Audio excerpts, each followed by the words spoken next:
Ito, ang latest weather update.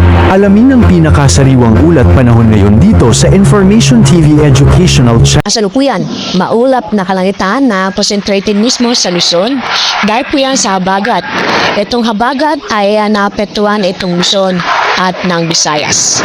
Itong madamagang pagbulan kahapon ay dulot po yan ng southwest monsoon kung saan pinapalakas ng dalawang bagyo.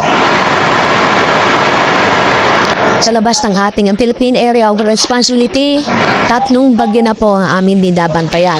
Una, itong si Typhoon Dolphin.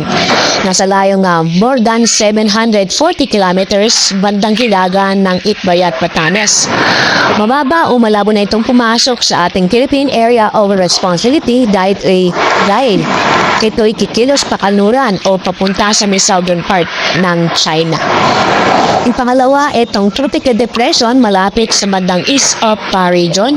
Nasa layong 1,000 o more than 1,900 kilometers silangan ng extreme northern Luzon.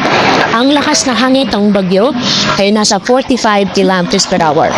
Base sa ating mga data at analysis, mababa ang tsansa na pumasok sa ating area of responsibility dahil tigikilos pasilangan o palayo sa ating bansa.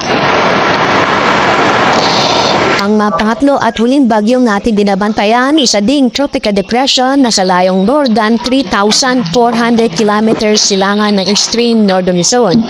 Ang lakas ng hangin ay umabot din sa 45 kilometers per hour.